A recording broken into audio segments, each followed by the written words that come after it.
Then the fisherman went home, and as he came close to the palace he saw a troop of soldiers and heard the sound of drums and trumpets. And when he went in he saw his wife sitting on a throne of gold and diamonds, with a golden crown upon her head, and on each side of her stood 6 fair maidens, each a head taller than the other. "Well, wife," said the fisherman, "are you king?" "Yes," said she, "I am king." And when he had looked at her for a long time, he said, "Ah, wife, what a fine thing it is to be king.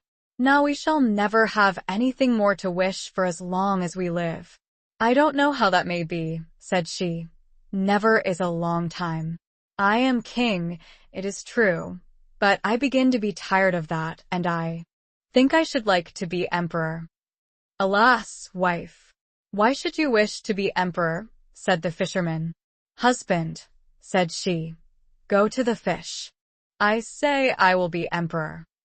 "Ah, wife," replied the fisherman, "the fish cannot make an emperor, I am sure, and I should not like to ask him for such a thing." "I am king," said Ilsebil, "and you are my slave, so go at once." So the fisherman was forced to go, and he muttered as he went along, "This will come to no good. It is too much to ask. The fish will be tired at last, and then we shall be sorry for what we have done." He soon came to the seashore, and the water was quite black and muddy, and a mighty whirlwind blew over the waves and rolled them about. But he went as near as he could to the water's brink, and said, "O man of the sea, hearken to me. My wife Ilsebil will have her own will, and hath sent me to beg a boon of thee." "What would she have now?" said the fish. "Ah," said the fisherman, "she wants to be emperor." "Go home," said the fish, "she is emperor already." So he went home again, and as he came near he saw his wife Ilsebil sitting on a very lofty throne made of solid gold, with a great crown on her head full 2 yards high, and on each side of her stood her guards and attendants in a row, each one smaller than the other, from the tallest giant down to a little dwarf no bigger than my finger. And before her stood princes and dukes and earls, and the fisherman went up to her and said, "Wife, are you emperor?" "Yes," said she, "I am emperor." "Ah," said the man, as he gazed upon her, "what a fine thing it is to be emperor." "Husband," said she, "why should we stop at being emperor? I will be pope next." "Oh, wife, wife," said he, "how can you be pope?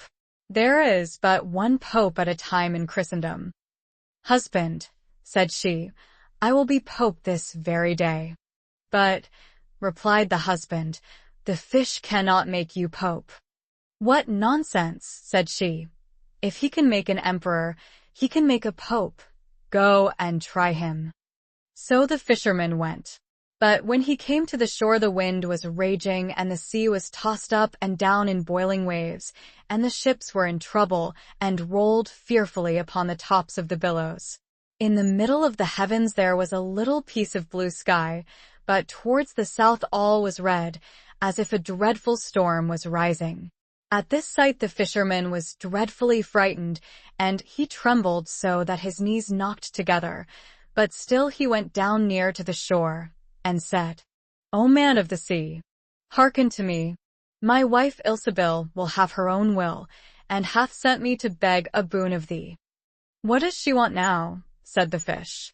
"Ah," said the fisherman, "my wife wants to be pope." "Go home," said the fish, "she is pope already." Then the fisherman went home, and found Ilsebil sitting on a throne that was 2 miles high, and she had 3 great crowns on her head, and around her stood all the pomp and power of the church.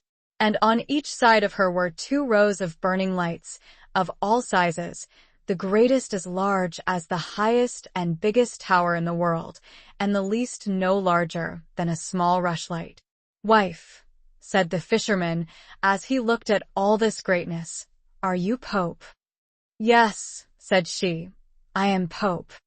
"Well, wife," replied he, "it is a grand thing to be pope, and now you must be easy, for you can be nothing greater." "I will think about that," said the wife.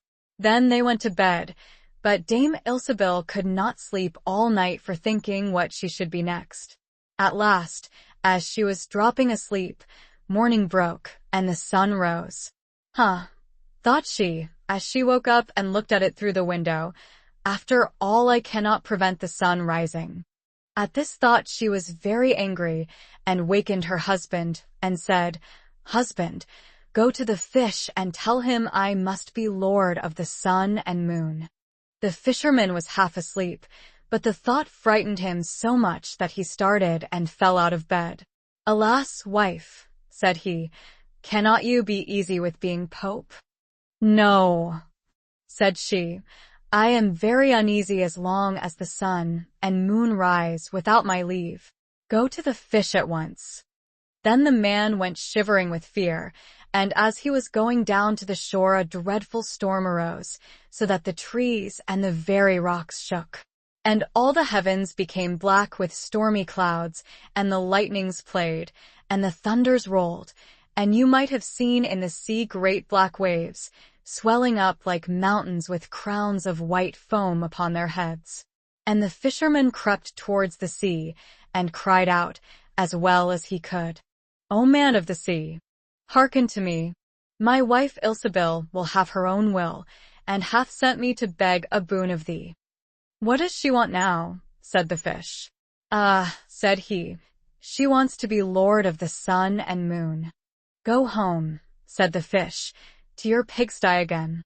And there they live to this very day.